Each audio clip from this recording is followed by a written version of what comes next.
Nifty 50 300 point और Sensex 900 point अपने previous day के प्राइस से एक दिन में फॉल कर गया है।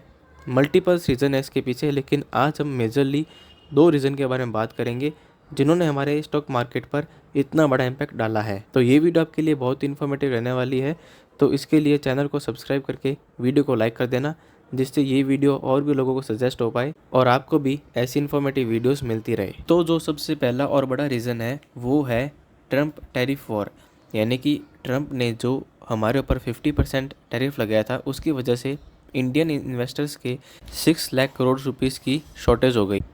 तो जाहिर सी बात है कि जब इतने बड़े अमाउंट की शॉर्टेज होती है तो डेफिनेटली कि इंडियन स्टॉक मार्केट फॉल करेगा। वैसा ही आज हुआ कि सेंसेक्स फॉल कर गया है 849 पॉइंट्स और निफ्टी में भी आज भारी गिरावट आई है।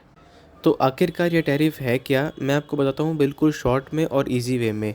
तो बेसिकली इंडियन इंपोर्ट्स पर टैरिफ लगाया है ट्रंप ने 50%। तो आखिरकार ये टैरिफ है क्या, मैं आपको बताता हूँ बिल्कुल शॉर्ट में और इजी वे में। तो जो यूएस में इंडिया से माल इंपोर्ट होता है उस पर ट्रंप ने 50% टैरिफ लगाया है, यानी कि अब वहाँ पर उस पर्टिकुलर प्रोडक्ट की प्राइस और भी ज़्यादा बढ़ जाएगी, जिससे वहाँ पर उसकी डिमांड कम हो जाएगी और उससे हमारे इंडियन कंपनीज़ को नुकसान होगा और इंडिया से जो इंपोर्ट की वैल्यू है वो और भी कम हो जाएगी, क्योंकि जो यूएस के लोग हैं वो अब वहीं की चीज़ें खरीदेंगे, क्योंकि जो इंडिया से इंपोर्ट होगी उस पे 50% टैरिफ लग गया है और वो और भी महंगी हो गई है। तो पहले ट्रंप ने 25% टैक्स लगाया था, लेकिन अब उसको बढ़ा करके उसने 50% कर दिया है। तो कौन सी ऐसी चीज़ें हैं जो वहाँ पर मैक्स टू मैक्स एक्सपोर्ट की जाती है, यानी सबसे ज़्यादा एक्सपोर्ट होने वाली चीज़ें, जो कि सबसे पहली है गारमेंट्स यानी कपड़े वगैरह, दूसरी है फार्मा यानी दवाइयाँ, तीसरा है श्रिम्प एंड सी फूड, जो श्रिम्प यानी जो झींगे होते हैं वो यहाँ पे ज़्यादा पाए जाते हैं, यानी कि यहाँ से उनका एक्सपोर्ट होता है। चौथा है केमिकल्स और पांचवा है इंजीनियरिंग गुड्स, यानी जो भी सामान इंजीनियरिंग में यूज़ होता है वो। तो ये कुछ ऐसी चीज़ें हैं जो यहाँ से मेजरली वहाँ पर एक्सपोर्ट होती है, जिनके ऊपर 50% इम्पोर्ट ड्यूटीज़ यानी टैरिफ लगा है। अब आज के फॉल का एक और रीज़न ये भी है कि जो FIAs है, यानी कि फॉरेन इंस्टीट्यूशन इन्वेस्टर्स, उन्होंने 8 सेक्टर में लगभग 32,000 करोड़ रुपए का सेल ऑफ किया है, यानी सेल किया है।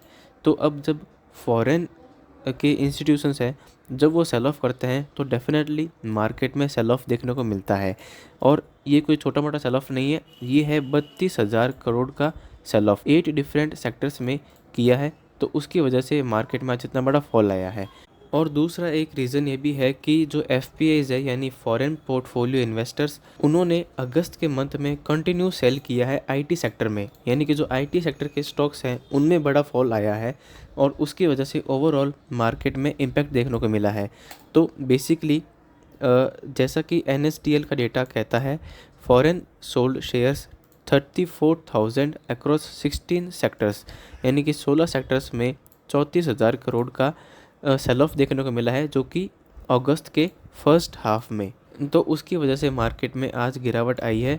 तो जो ये अगस्त का मंथ है ये काफ़ी मैनिपुलेटिव रहा है और at the end of August market में काफ़ी सेल ऑफ देखने को मिला है, क्योंकि फॉरेन इंस्टीट्यूशंस ने अपनी मैक्सिमम होल्डिंग्स को आउट किया है। तो हाँ, ऐसा कह सकते हैं कि हमारे मार्केट में इसको थोड़ा करेक्शन आने में अभी थोड़ा टाइम लग सकता है।